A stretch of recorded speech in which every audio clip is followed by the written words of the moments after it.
when you go to the hospital and you have $150,000 bill from just being in the emergency room one night, and then you have another 10 grand that is a deductible to cover that, most people can't afford to pay that. Also in the US, trauma is such to me is an overused word. That's why I call them wounds. Okay. If that happens to be you or you happen to be discriminated, just know that you are a super powerful person. You are super, super, super.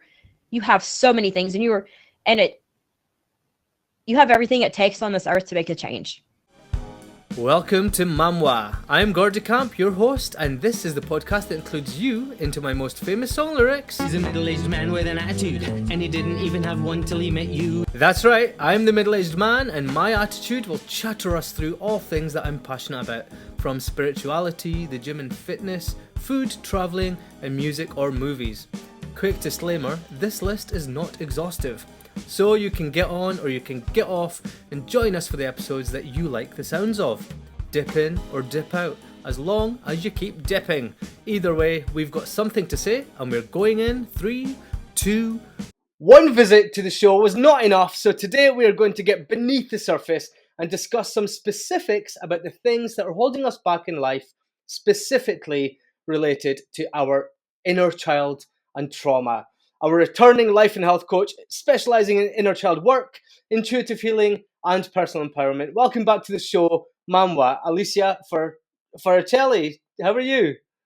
Thank you so much. Thanks for having me back. I'm super excited to dig into another conversation with you. Yeah, it's going to be so good. And today, just for the listeners, I think we're going to cover a lot of the subjects that get beneath what childhood trauma might be, what might come from, what stems from it, how we can get over some of these problems, things that we probably didn't even know we'd gone through as children. So this will be kind of overall. I'm going to we've got roughly about 10, so we'll call it 10 causes of childhood trauma with Alicia Farricielli. Okay, so let's get straight into it. I'll tell you something, Alicia. I was looking up some statistics earlier before talking about this. And it turns out, and I just want to know what you think about this, right? Around 4 people in every 100 in the UK have got childhood trauma. Now, in relation to the UK, the USA, 70 in 100 people in the USA suffer from childhood trauma. So I thought that's a perfect place to start. And it's based on medical statistics. So it's not just based on how many people are in the country. So let's just... The main question I'm going to ask you is, why do you think that is? Do you think there's a difference in how we parent in each country? What do you think causes it? So I'm not as familiar, full disclosure, with the UK and how the parenting and a lot of that. But I'll tell you how the United States is, and I'm not going to get political here. I'm going to try not to be. Our culture is the American dream. Everybody comes here for the American dream, but they don't realize the American dream is working 80 hours a week and trying to please the world and trying more. We're in a super consumerism environment. And so we place our worth and our value on how much we have, as opposed to, and again, I can't state for how the UK is. It may be very similar, but that's exactly what we're taught when we have commercials for every single thing. So instead of trying to, and I'll go back down, you can take the difference in the food sources, like the food and the pharmaceutical, all the stuff that's in the US is, and I'm not dissing the US, okay, people. There's some great things about I'm not slamming up completely, but things that there are a lot of things that need to change.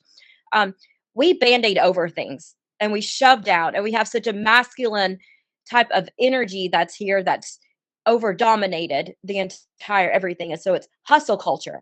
And you still have these people coming on that are like, and there's one, I'm not going to call him out. I was at dinner with the other night. They're like, yeah. So what do you think about this guy who's like, you should be working 7 days, no days off, because that's just how much you're losing out to your competition. I'm like, why are we comparing ourselves to our competition? Because we're all on our own journeys. Every business is different. and we should be collaborating with competition. And that's my view, my how to get kind of over this, trauma. So we start to compete against each other, and we're taught from the day that we're born in to compete against each other. We have to look a certain way. We have to be a certain way. And then we have to prove, oh, we live in America. We should be so freaking grateful that we get to work every day and hustle. And I mean, I would say, I'm going to say 50% of Americans, but the younger, I would say younger than millennial generation are working 2, 3 jobs and barely making it with college degrees and paying out enormous student loans and all kinds. I mean, we have to pay for our education. Whereas I'm sure that I think you guys get much more affordable education. We have to pay for our health care. Let me tell you, healthcare costs are no joke. Yeah. When you go to the hospital and you have $150,000 bill from just being in the emergency room one night, and then you have another 10 grand that is deductible to cover that, most people can't afford to pay that. Yeah. Right now, working 3, 4 jobs. So therefore, that's trauma that you're really kind of born into. And this has been things that have been going on. So I think that has a lot to do with it. I think our entire country, and maybe we're a little more keen into what trauma is than other countries because we talk about it more. I don't know. I can't talk about how other countries talk about trauma, but that seems to be kind of what's guiding the forces. And by trauma, I'm wounds and small things and little things that add up to cause big traumas. Yeah. So do you know it's weird because I think one of the main things is the statistics over here are not as realistic because over here we don't get, and I'm going to use air quotes, therapy for everything. Whereas from what I can gather, correct me if I'm wrong, but in the US, there's therapy for everything. Go to therapy, go and get therapy. Everyone needs therapy for absolutely everything just to process. And I don't know why, but like British culture, we're like not toffee nosed, but you have to keep your head high. You have to always present. You have to always be polite. You have to always be on par, like not with anyone else, but you just always have to be uppity. What I mean by that is you can't be down because there's a sense over here that it will get frowned upon to be down. And I think we still have that. I genuinely still believe, even in this day of mental health and mental well-being, we still have a lot of people thinking, oh, well, what have they got to be depressed about? I don't believe that. Like, no. And I mean, I completely agree that we've got a lot of the fast food culture, laziness, like that is just as bad over here as it would be in America. That's, for me, I think that's consumerism. Like we're sold to every day, like commercials for everything, like same. Probably not as much commercials, like the same, like not as many commercials for different things. However, we still get sold to every day. But I think we take over here a lot for granted with our NHS and our medical services are abused. I believe they're being abused because people are going into, like, we've both just been talking before we started recording about how we've been suffering from like colds and flus and things in the recent months. And there's people going to hospital, accident and emergency, because they think they're going to stop breathing at some point for a flu. And I'm not saying if you think your life's in danger, don't, like, obviously go and get help. But be realistic. Like, we take it so much for granted. People like will die and they're on their deathbeds. They're like, I'm not going to hospital here because they're like, I'm going to be bankrupt by the end of it. And sadly, that's probably true. And I believe like over with you, like people will die because they're too scared to get a bill from the hospital. So like they don't know they're going to die, but they'd rather not go to hospital just to try and save money, which I think it's disgusting that healthcare isn't free. There's no balance. And obviously healthcare, like the funds have to come from somewhere, but the bills that people get just for getting a couple of paracetamols or Adderall or whatever it is they need over there. It's insane. insane. It's insane just looking at, yeah. Yeah. It's crazy. I mean, personally, I have health insurance for hospital for emergency use because I don't go to the doctor enough to justify paying $2,000, $1,500 a month with another deductible that's not going to pay anything. I mean, that's like what, 15 grand a year for for health insurance. Yeah. I mean, I don't spend that unless I have a hospital bill. So it's crazy. So we'll see what they're going to do Yeah. or But not. there's a calculator online for our NHS where you can calculate how much you've spent or cost the NHS over however long you've been using services. And I went on a couple of years ago, and I did the last 10 years just based on how many times I had to go to accident emergency or have a GP appointment, Yeah. and it only came to like £5,000, and Oh, wow. that's for everything, every single doctor's appointment. I'd broken both my feet at one point, like. My whole list only came to like £5,500 or something, and I was like, and poor America are being Oh, that charged would have been like hundreds of 500. hundreds of Yeah. thousands of pounds if you Yeah. tally it all up. I feel sorry for you all. I really do. I'm sorry for Yeah. you. We just try to stay better. That's Yeah. why we go to our therapist. Yeah, that's why you need therapists. Yeah, and That's why we need therapists to talk about the trauma from the bill. yeah. And is that like that's classes? Would that be covered through things like medical insurance over there, or is that private?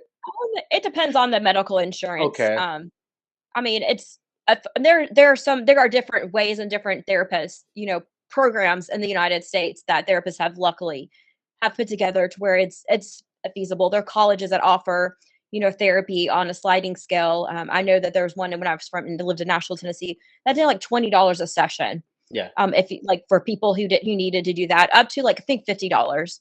So, but, I don't know how many pounds. Probably close to the same. But I mean, so it can be a therapy can be affordable. It just you have to seek that out. Yeah. And find the qualifiedness that you need with it. Full disclosure, I'm not a therapist. I do coaching. I don't do therapy for many reasons. It's just not my calling. I fell in love. I have a therapist. I love her. But yeah, so I can't really go into like details of, how all that works. Yeah.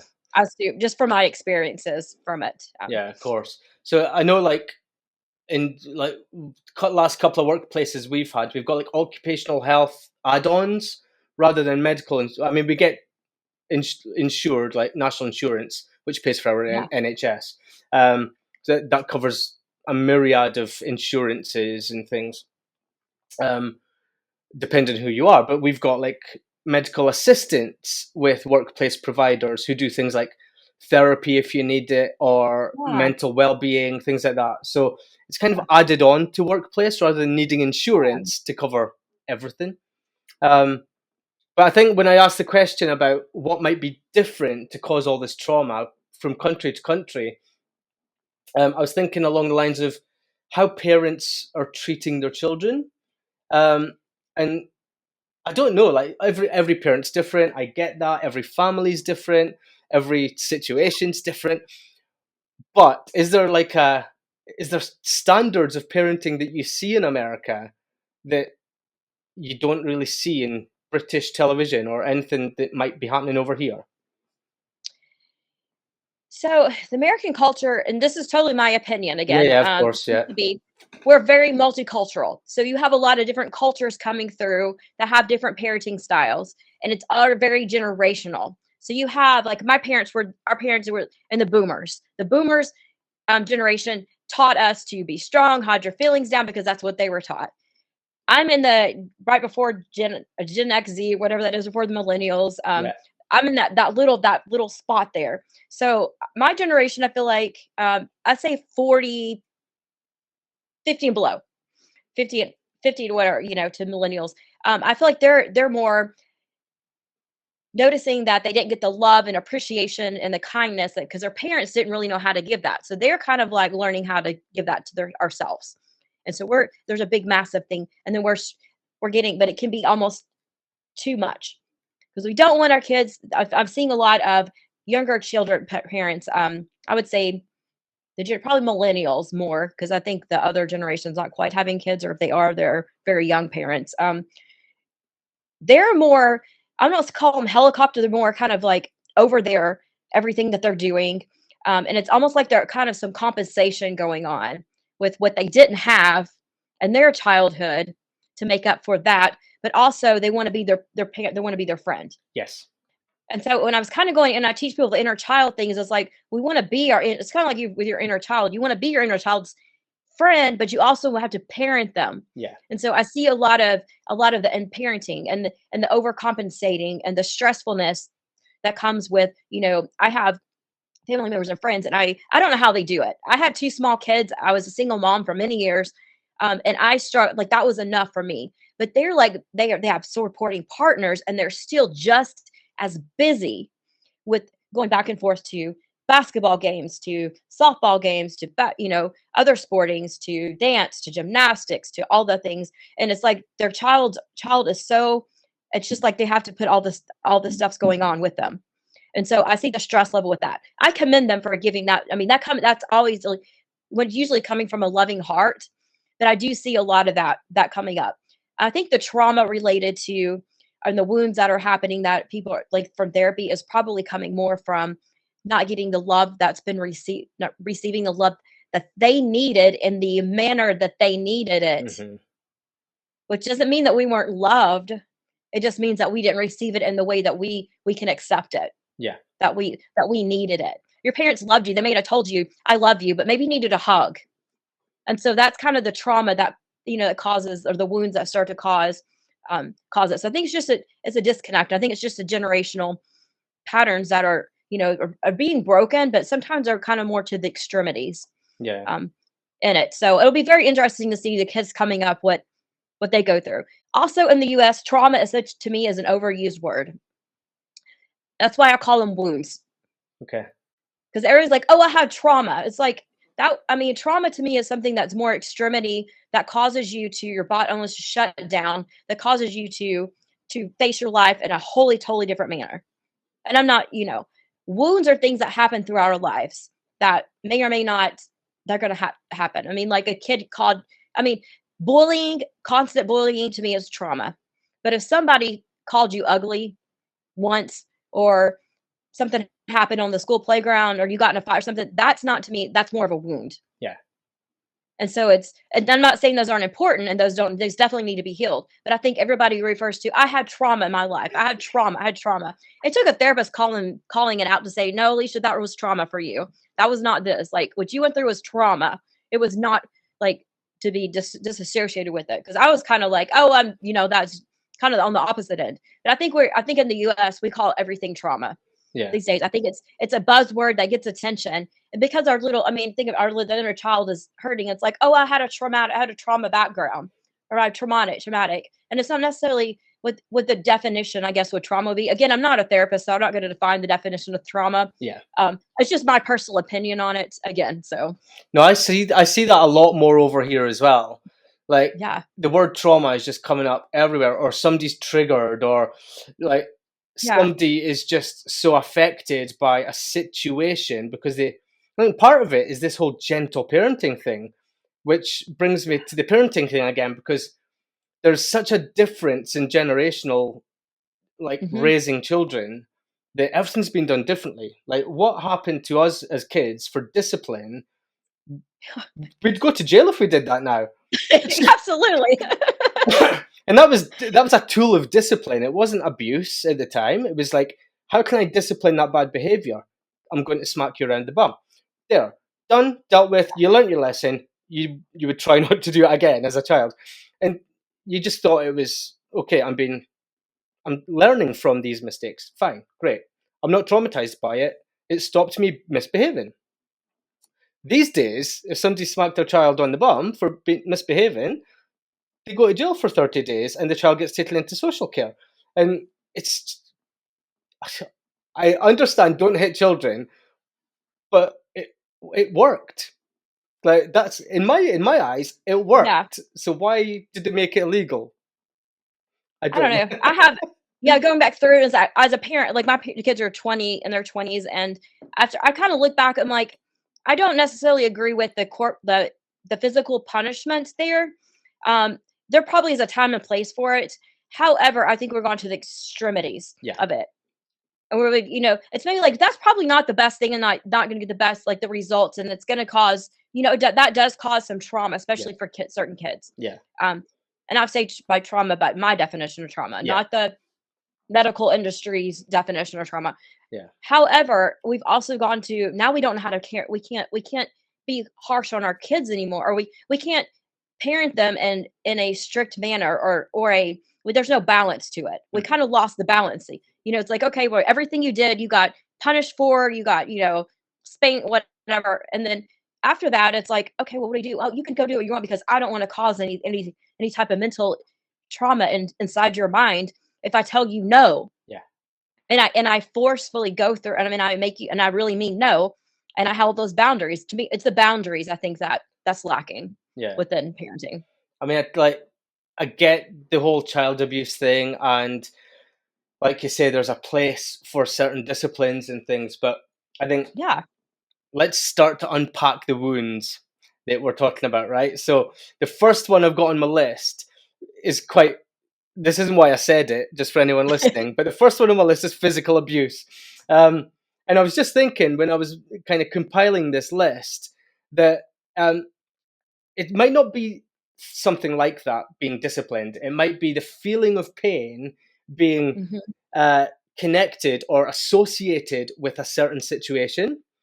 Yeah. So if for me, I misbehaved and my dad had picked me up and spanked my bum, like I knew that was discipline because it didn't happen very often.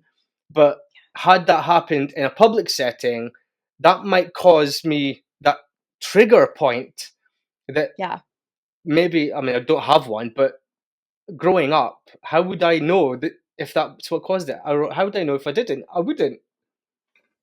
Yeah, that's a great thing. So I'm going to take out the actual physical abuse portion of it, and let's talk about pain, physical pain. Okay. Yeah. So, when you put your hand on the stove, it burns, right? And consciously and subconsciously, not to touch the stove again because it's going to burn. Yeah. Okay. That's a safety mechanism that we need for pain. However, if we take the pain associated with falling off the bike and we decide never to get back on that bike. Yeah. That's created a wound inside of us. Yeah. And that's caused fear and has caused us to not to achieve and to go for things. So maybe you take those little wounds. I'm never getting on a bike. I got hurt on a bike. Now you won't go do anything that is physically active. I'm talking like you won't go on. I'm not going to skydive because I know that's just not going to be enjoyable for me. It's not my jam. I'm okay with that. I don't like roller coasters. I just don't. I've done it but let's just say you're not going to get on this roller coaster because you're so afraid you're going to get hurt. Yeah. Or you're so afraid something you're going back and taking that, but you're not tying that into the reason why the physical pain from falling off the bike. Yeah. Falling off the bike was a lesson to teach. I mean, you should take it as a lesson to, hey, now I get to perfect this and know that maybe I shouldn't run into the tree, or maybe I shouldn't stop so quick, or maybe I should stop the bike next time. Maybe I should wear elbow pads. Yeah. Take it something like that. So to me, that's kind of the difference in physical pain.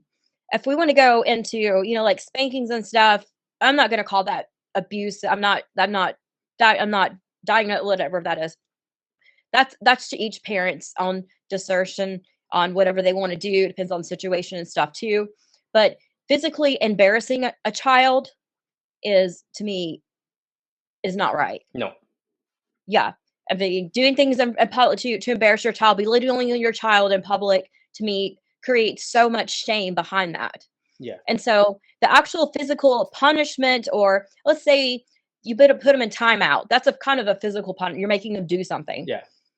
If you put them in timeout and make them in a corner, whatever, as I think they used to do back then, so in a corner, that's teaching them a lesson and maybe giving them the space to open up. So it's a way that you approach it. But if you do that in public and shame them, be like, this child's so bad, you're causing shame on that child. Yeah. But putting them into it's how you parent it and how your loving intentions around it. And then after they're finished with the punishment, showing them that they're still loved. Because a lot of times, and I remember growing up is, parents are like, I'm doing this because I love you. I'm doing this because I love you. And I'm like, I feel no love coming from here. I know that they did, like, it wasn't, as a parent, I understand that, but I don't recall, maybe they did. I just don't recall a time to come back. You know what?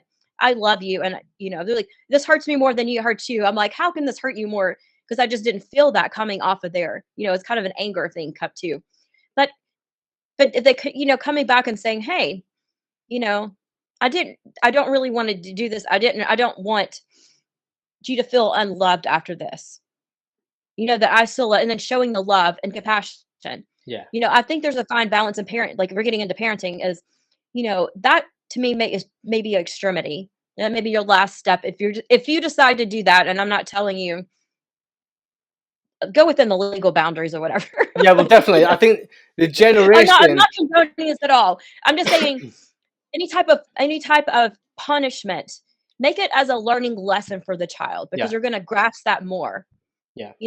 Not out of anger, not out of you shouldn't do this. Explain to the child. And this is things that I wish I would have done with my children too. Is like explain to my children why. I was like, because I was, we get so frustrated, like because I said so. I mean, yeah, there's a certain way if you explained it 20 times and they're still questioning it, but make them feel like they're part of it. Make them feel like they're actually part of the solution, that we have a problem here and this is behavior that we can't go through and can't do anymore. Let's come up with a solution for it. Yeah.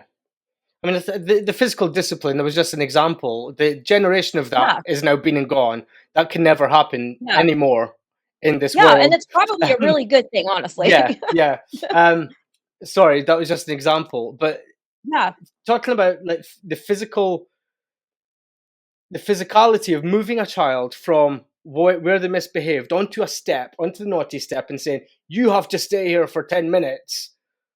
Do you think there's a trauma that comes from that? Like, is that if you treat them like they're naughty? Yeah. I mean, it's like, you're naughty, you're bad. And I personally have the biggest thing was calling people bad. Kids bad. You're a bad kid. You're bad that. I'm like, nobody's bad. They do things that are not in alignment with their true nature and who they're supposed to be. And that can cause either more consequences, but doesn't make them bad. I don't think they're bad people out there. Yeah. I think there are people who do that, who do things that are technically bad. And it's all in more, if you want to get down to the ethics and morality and discussions, philosophy, it's all an morality thing. Yeah. So there are things that people who do things that are out of the moral compass of what it should be to create love and peace and joy into the world, but it doesn't make them a bad person. And so maybe they have some darkness inside of them, but it doesn't make them bad. So I think we've gotten to where we've told people that's bad. You're bad for being this. You're bad for that. You're bad for that. And so that's shame putting on there. We should never shame anyone. There should never be shame in there. You can talk to them and try to understand and say, I don't agree with that, but don't shame it. Don't, especially a small child, because that's creating, they're going to have so much shame and guilt to have to deal with when they get older. And they're not even going to know it until it starts to come out. So yeah, I mean, there's certain ways, and it's going back with a loving approach to it, but following through those boundaries of doing things and, making them understand there are consequences behind this. And there's a reasons why there are consequences behind this. It's not because you're bad.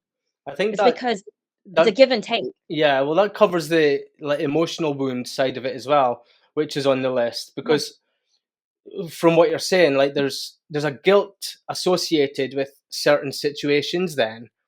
So as you get older, I used to have this. I don't have it so much now after like personal development and stuff, but I'd be like, why do I feel guilty today? And like some days you just feel guilty and you don't know why you feel guilty, or you feel bad about something. Like, why do I feel bad today? What have I done? Like it comes from these inner child emotions that are still kind of bubbling away inside you. So we'll move on to the third one then, medical trauma. So what I covered here was things like getting vaccines, or when you've got mumps, or allergies start happening when you're a child, and like your throat might swell up and you start struggling to breathe. Like these will create wounds as well. And then, excuse me, I was like thinking about a situation when I was in my early teens. I was like 13, 14. And I had really bad teeth. I had like 2 or 3 layers of teeth coming over each other. Um, Mhm. and I had to go to the dentist like every single week to get teeth taken out, to get braces on, to get things moved around.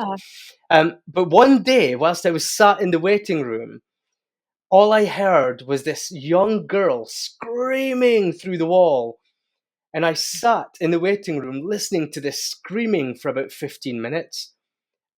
And I've hated dentists ever since, even to this Mm. day. I know it's unreasonable because she was scared, but Yeah. just hearing somebody as a child like has created this whole different personality when it comes to me and dentists. Yeah, so I was just thinking about that. I don't know anyone who loves to go to the dentist because so if you're listening, love the dentist, tell me your trick because I haven't met a single person that does. No, comments You have below. wonderful teeth now, by the way. um, so a lot of times, so I'm gonna call that a wound because I'm gonna save the trauma again for something major and for the wound. As a lot of times we have people's emotions, and their experiences get energetically tied to us. So if we're in the same situation and it's your subconscious is caught has taken in this wound of this other person and it's not yours. And so we have to eliminate those. And there's things called like emotion code. There's all kinds of different ways that you can release and release that emotion off of yourself because it wasn't yours to take on. And so that can start to create, especially, yeah, your trauma. So anytime you go to the dentist or anytime you hear a squealing, you're starting to think about, oh my goodness, like, and then the pain. And sometimes some people actually feel the pain inside their bodies that wasn't even theirs to feel. Well, It's I'll because you've taken on that just emotion. tell you now, I'm getting sweaty palms just thinking back to that moment, like Yeah. talking about this. And I'm just like, I feel so anxious thinking about that moment in the waiting room now. Yeah. Yeah. Bonkers. Well, it's not bonkers. There's a reason for it, but yeah, these wounds, they just stick around, don't they? But yeah, I was like thinking also, like, I'm just going to skip ahead a couple here because one of the medical wounds, I'm going to call it from now on, was like near-death experience I did as a Mm. child during an accident. Like I was in a car crash when I was 10. My whole family were in the car, and we all ended up in hospital. And I don't feel like that affected me. I was just kind of like, I'm okay. I'll get on with my life as a small 10-year-old. It just didn't mean anything to me. But then it kind of got me thinking about things like the natural disasters, LA fires. And I mean, fires like this happen all around the world. So natural disasters. As a child, if you have lost everything you've ever known, like Mhm. your home, your security, your school, your belongings, your toys, like what a wound to be left with. And I can't even imagine what that must be like to grow up with, Yeah. you know? Yeah. And children are resilient in a way, but it also you have to watch. And so I would even challenge you from that car accident to really sit down and meditate your meditator or journal, whatever, and journal out the ways that it's probably causing some fear in your life of keeping you from doing some things that you want to get and do. It could be, and it's probably very subconsciously inside of there. Mhm. Because something that's happened is it would, without having any type of way to release that out, I'm very surprised if it's not subconsciously stuck inside of you. Some emotions that are tied into some fear, something fearful. And by fear, I don't mean like you're scared to death to do something, but maybe it's anytime you want to take an extra leap of faith and you kind of feel like a little I say terrified, I'm terrified, but a little like I don't know if I want to do that. A little concerned, and Yeah, it's yeah. not because intuitively you're like this is just doesn't feel good. I shouldn't do it. It's like it's that fear that comes out. I would challenge you to go back and to say, is this fear feel like maybe the same fear as something I've experienced before? And it may take layers and layers to dig down in that. And you can say, this fear might be coming from this car accident I had. And now I can sit on and tell my inner child, let me sit with my inner child for a minute Yeah. and say, hey, little man, what you want to call him. I call my little Lisa little man, Oh, wee little Gordy, man. whatever. How are you feeling about this car accident? How do you feel about this, me doing this? Oh, it sounds really scary, doesn't it? Yeah, that was a really serious experience that we went through. And, you were really strong at that time. But say, and you could go back and talk to it and say, and just listen and validate its experiences, validate its feelings, validate what it has to say. And to say, you know what? I'm grown now. I'm a good parent now. I'm a good for you. I'm gonna go ahead and take this leap of faith. How does that feel? For you to release it out, for you to sit back and just kind of see what happens, and just know that that you're gonna be okay because I'm gonna come back and take care of you regardless. Yeah. And just kind of tie that into and just see what it is.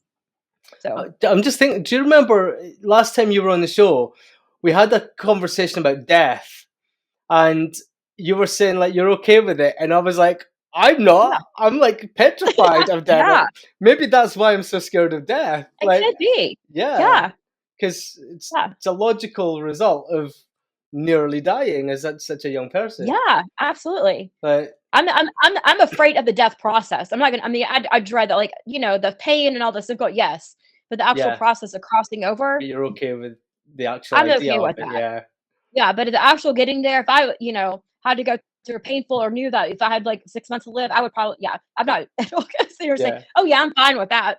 I would come to grips and terms with it, but yeah, that's still. I don't think I would be human if I was okay with Well, yeah, pain that's true. and all that. Like, there's something wrong with you.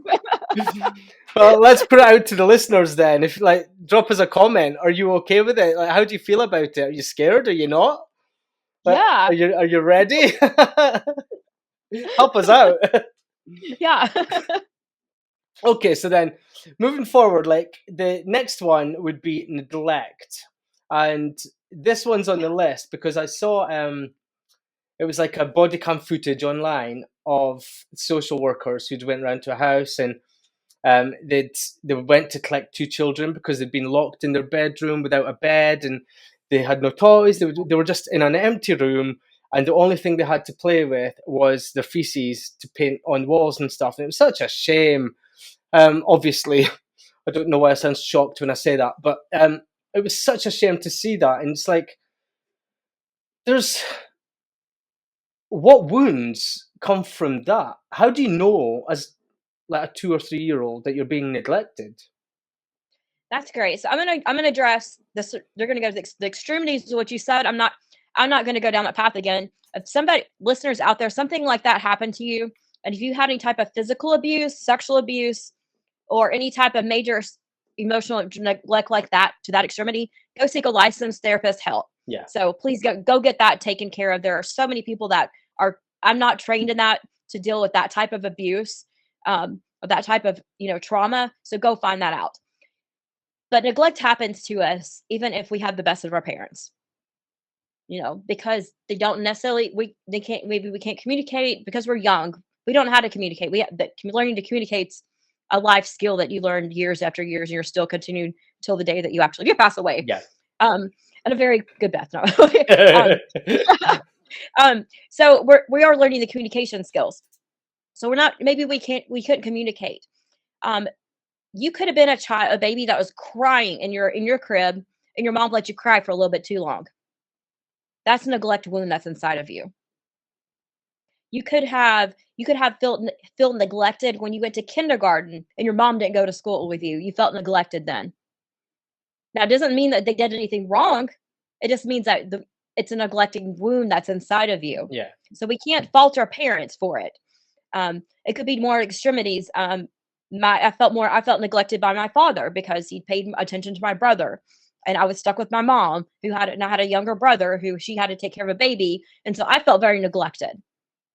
And I know that intentionally, I don't think they meant to make me feel neglected, but that was wounds that I had to overcome. And so that happens a lot of times. We're not getting the love and attention because our parents can only give us what they have. Yeah. My dad didn't have all that inside of him. Still doesn't to this day. My mom had what she could give me, but she was young and she had multiple responsibilities and she had her own things going on. And the same thing with my kids. I didn't give them all the attention, all the love that they needed, but I did the best that I could do with it. And I know that they did at the time too, with what they had and the resources that they had. So we all have some type of neglect inside of us, I believe. We could be neglected from a friend who, when we're young, that decided they want to be our friend. You know how kids are. Oh, you're not cool anymore. So and so's the new cool kid. Yeah. Or, like it could things like that could have happened, or you lost a game and your coach didn't you won a game and maybe the right coach or something didn't come up and give you a high five that you're expecting because you're a child, you're pleasing people. And so that neglect starts to happen. And so this neglect, when it's inside of us, it starts to fester in different ways. And usually it's one or two, I feel like I found it's one or two ways. It's either we're very attached to people. We attach to people real quickly. We show so much love and then we get clingy. And I find this in relationships a lot. So people who have this neglect they haven't dealt with are either clingers or they're avoidants. I was an avoidant, not a clinger. And so I had to learn how to be a little more accepting of people and knowing that just because they don't meet my emotional needs at the time doesn't mean they don't love me. Yeah. Because we associate that neglect with unlove and not being loved. And our needs not being met means, oh, we're not loved and we're not worthy. Yeah. Which is so untrue because we are loved and worthy regardless. Maybe your parents didn't love you, but that doesn't mean that you don't have love or somebody in your life. There's always been someone in your life that's loved you. Could have been a teacher, could have been something else. You just have to find that. And if not, it's yourself. Or if you believe in a divine being, it's a divine being. It's whatever you choose. But there's always some type of love because we're born into love. We have to find that love, and it's given to us. The universe is going to give you love if you ask for it. There's a part of that that's generational, isn't there? Because our parents only had the personalities that were given to them or developed from their parents, and so and so and so and so on.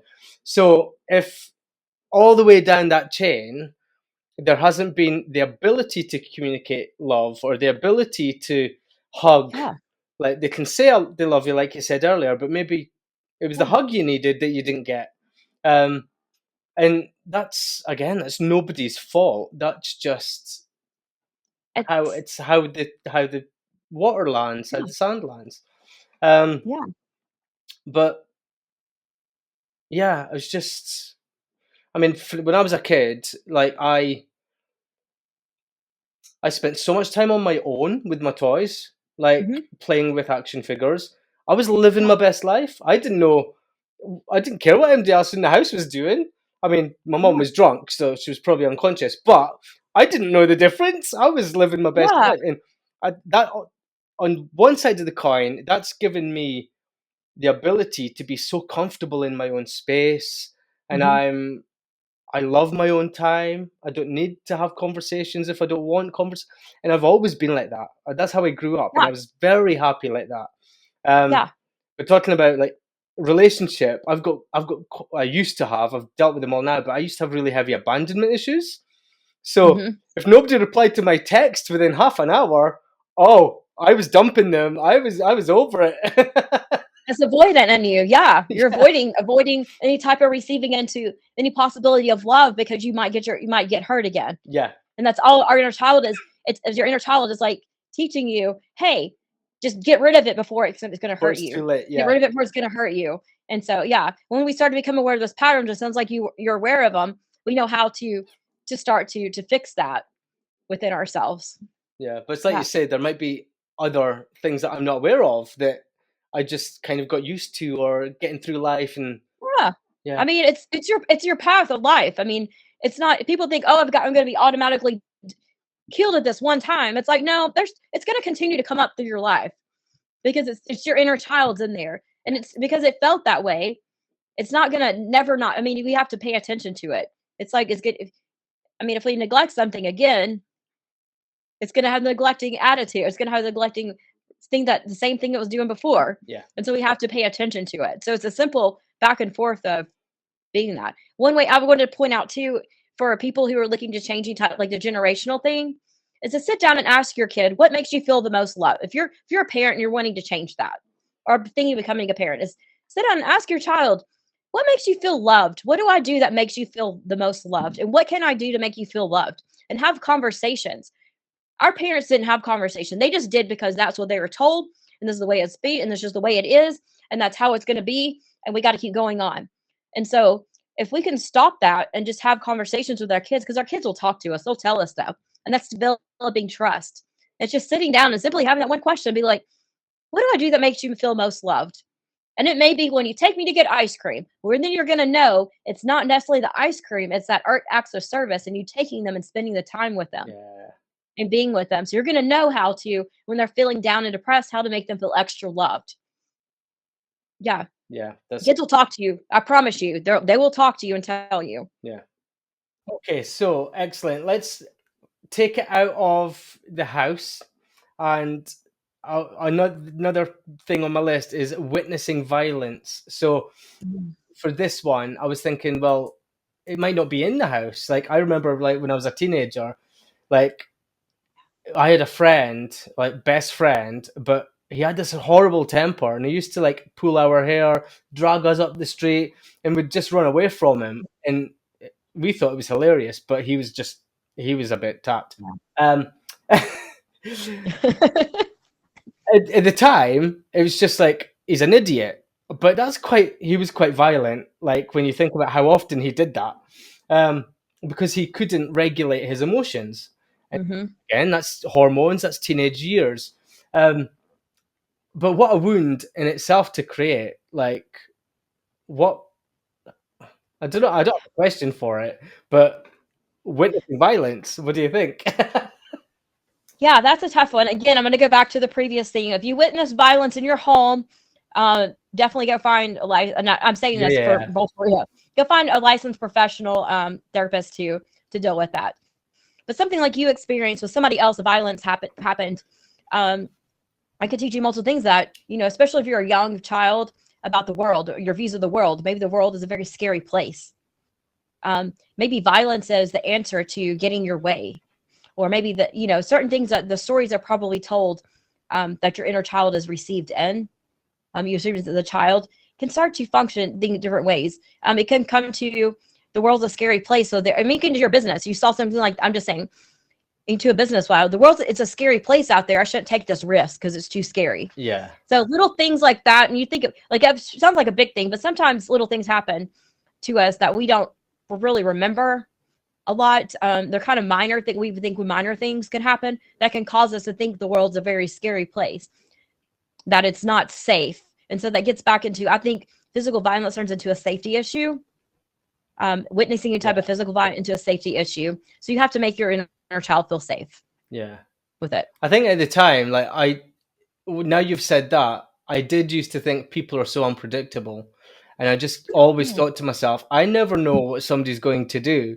This is putting me on edge a bit, obviously. But yeah, I think that will bring us to the next one then, bullying. And for this one, I was thinking, I'll ask you this. Did you know that bullying, and I'm using air quotes, bullying, as a kid, did you know what bullying was?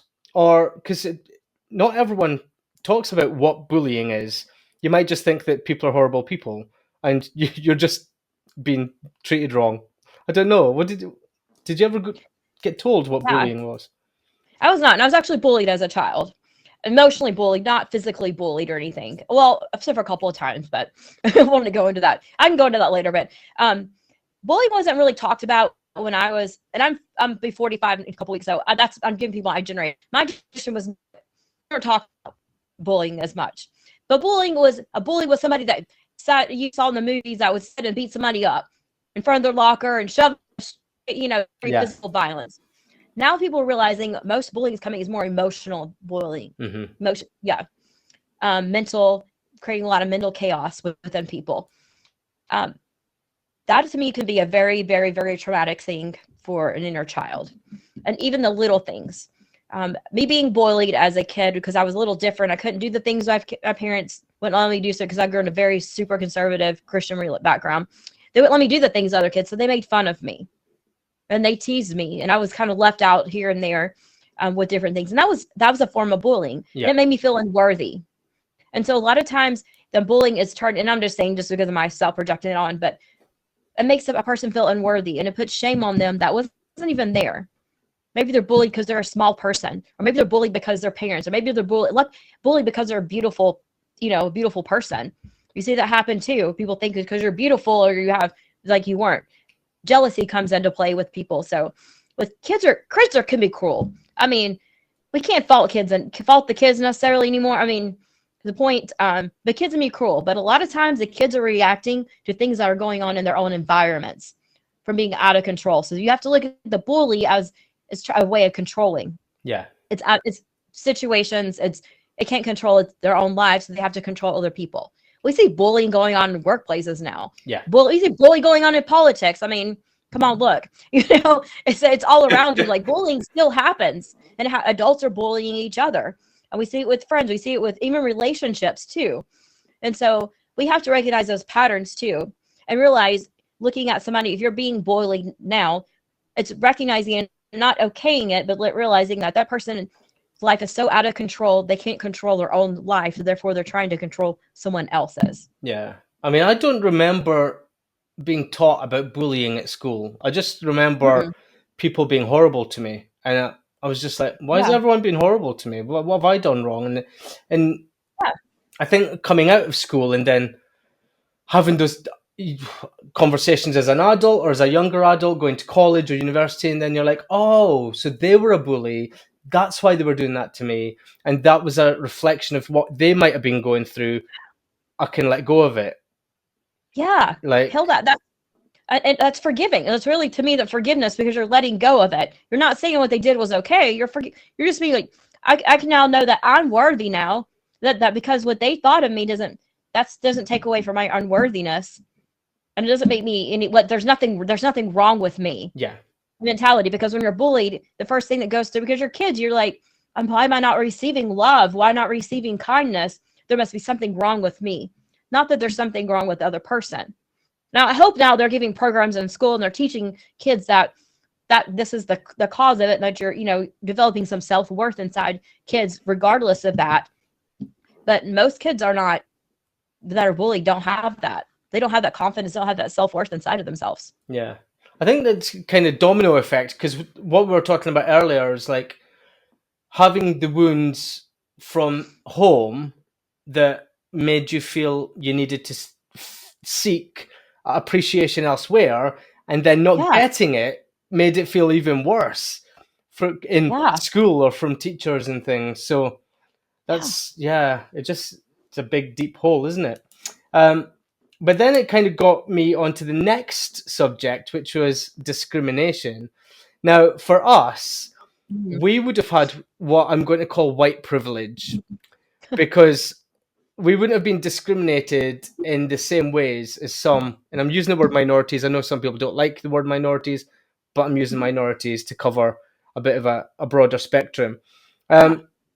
We don't really know what their perspective would have been when it comes to discrimination. So the best way I think we can discuss this is, what discrimination did you have growing up? Did I have growing up? I was a girl.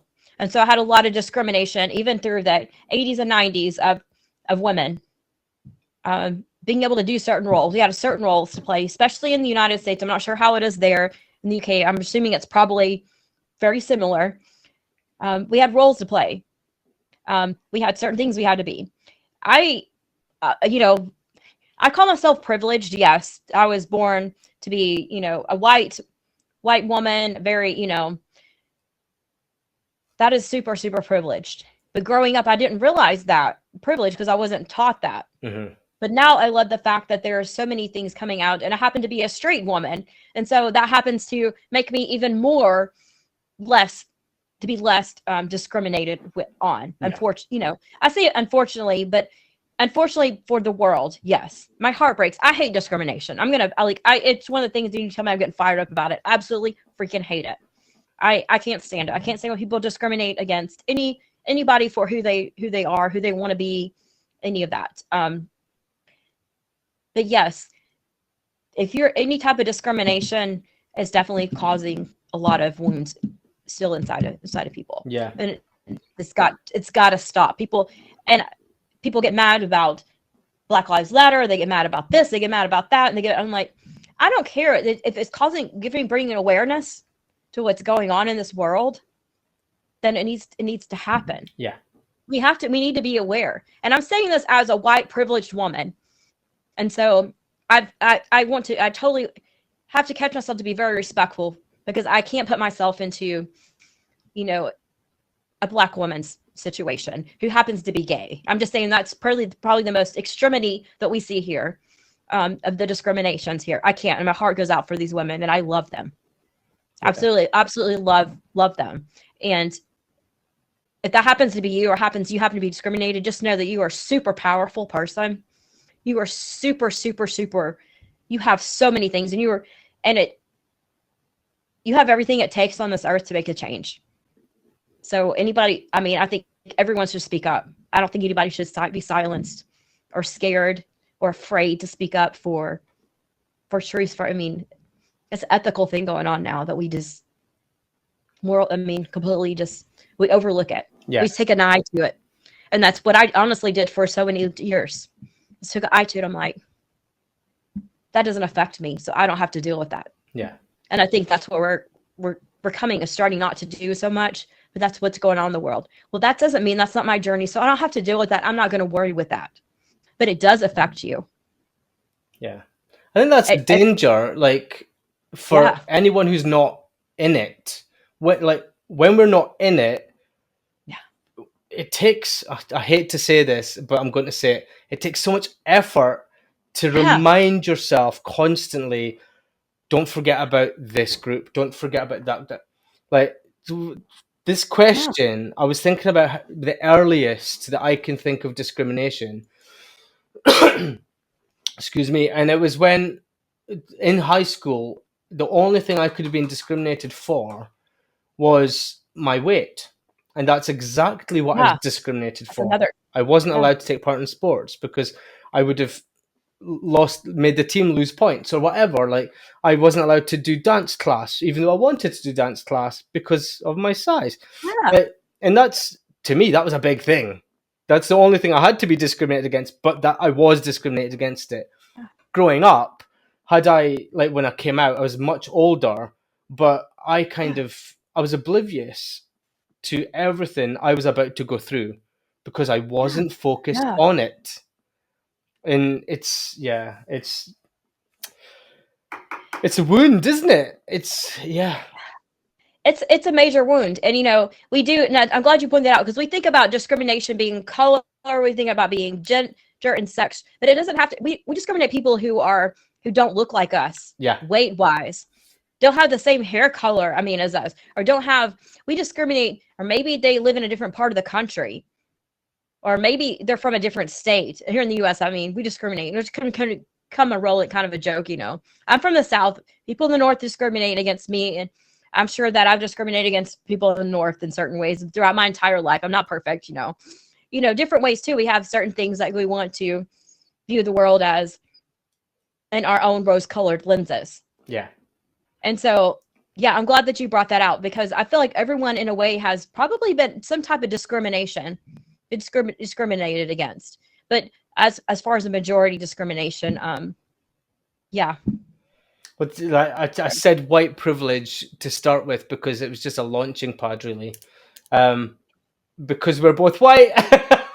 And we've got less of a viewpoint than quite a few other people in the world, and it's just a good place to get that launch pad, really. So then there was two other points last on the list, which was the sudden loss of a loved one. And be it parents, and for me, I lost two of my best friends when I was in school, primary and then high school. And that stayed with me throughout my whole life. It's just like, I need to live for three people instead of one. It's just always there when I'm thinking about, should I, shouldn't I? Why wouldn't you? There's two people who didn't get a chance to live a life. And it's the wounds that come with you, but I didn't lose my parents till I was already an adult. But that could have an impact of its own. Growing up without parents. That's a tough one. Because we can feel like we have to overachieve to make those people proud, and it can make us feel guilty. I had a friend of mine. We kind of had a falling out. She passed away when she was 35, And I felt so guilty, not for this falling out, but the fact that I get to sit here and live my life. I get to do all the things. And her life ended at 35 of a horrible cancer. Within a month, she was gone. And so I feel the guilt around the fact that I'm still here. Mm-hmm. We had this, I don't anymore. I felt the guilt around that. I'm still here. We had this, falling out. Doesn't mean that we're both great people, just had a falling out. Yet she doesn't get to experience life anymore. So I think there's a lot of guilt that can be put on there, especially if you have a mother, you have a sibling or somebody that passes away. It's like, well, I'm still here. Why not me? Why was it them? Parents, that's a whole different, losing a parent is a whole different ball game there too. So there's a lot of wounds that can be created within that. A lot of guilt that can come along with it, a lot of uncertainty, a lot of safety, because you're losing that feeling of safety again. Yeah. That comes with it. Your friendships, it's kind of, again, losing losing friends when you're younger. It's like, well, what happens to, what if I make another friend? Are they gonna abandonment? Yeah. Comes in with it too, because you're technically you are kind of abandoned, but it's not like we think of abandoned like somebody deliberately leaving. Yeah. Well, if your parent died when you're young, you were abandoned from them. Yeah. And it's not that you're purposely abandoned, but I mean they're gone. They're not gonna, Yeah. So there's so many different issues that can definitely play into that. And then And again, we get left with this self-expectation that we have to live a certain way because they didn't get a chance, and they want to make them proud of us still. Yeah. If you believe, I believe that they're always looking down. I look at my granny's my precious little, she's my angel. She was 97. She passed away about, I think 2 years ago, or a year and a half ago. And so I look at her and I'm like looking up, like, but it used to be like, I want to make her proud of me. I want to make people proud of me. Now it's like, oh, you're supporting me. So if you turn that around as, they're supporting me. They're up there cheering me on. Yeah. And if I'm doing, and I'm not accomplishing something, they're going, you can do this. You can do this.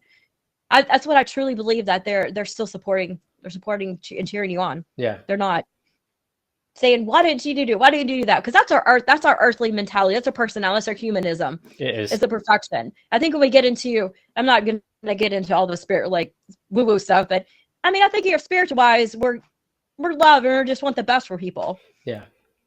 Yeah. For the little human beings out here. Literally, yeah. And they're like cheering us on through all, like, as we heal these wounds. Yeah. Which I'm sure you've discussed some of these on your podcast, Intuitive Revolution, as well. But do you want to give us all the information to your podcast, to your sites, to what you do? Yeah. So the best way to reach out to me is, and I do one-on-one group coaching, and I have some workshops and stuff coming up, is on my website, aliciafarricielli.com. To go there, there's a book a call link. Hit that link and then fill the form out. It's free. We'll take up to about an hour or so and chat about whatever issues you're going through. It's almost like a free coaching call. We'll walk away with some things, and if you decide to work with me, we'll talk about what that looks like. My podcast, you can find it on Spotify, Apple, and YouTube, and all the other podcast places that it goes out to. It's pretty much everywhere. With that, The Intuitive Revolution with Alicia Farricielli. I am writing my book right now, so hopefully by the end of the year that will be up and ready to purchase. It's my memoir of my story of how I went through my inner child healing, and the things that happened with that. So that is really exciting. Can't wait to see it. Yes. I will put all the links in the show notes for everyone. But Alicia, thank you so much for coming back and joining us. It's been amazing to see you. And thank you guys for listening and tuning in to this episode of Mamwa. It has been great to have you guys join us for this wound-based session.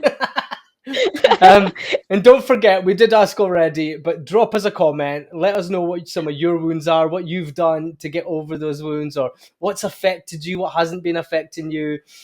You can drop us a comment under here on Spotify or on YouTube podcasts. You can drop us a comment over on Gordy Camp TV on Facebook or at Gordy Camp on Instagram and Threads. So until next time, thank you guys for joining me and Alicia today, and we will speak to you soon. Have a good one. Bye.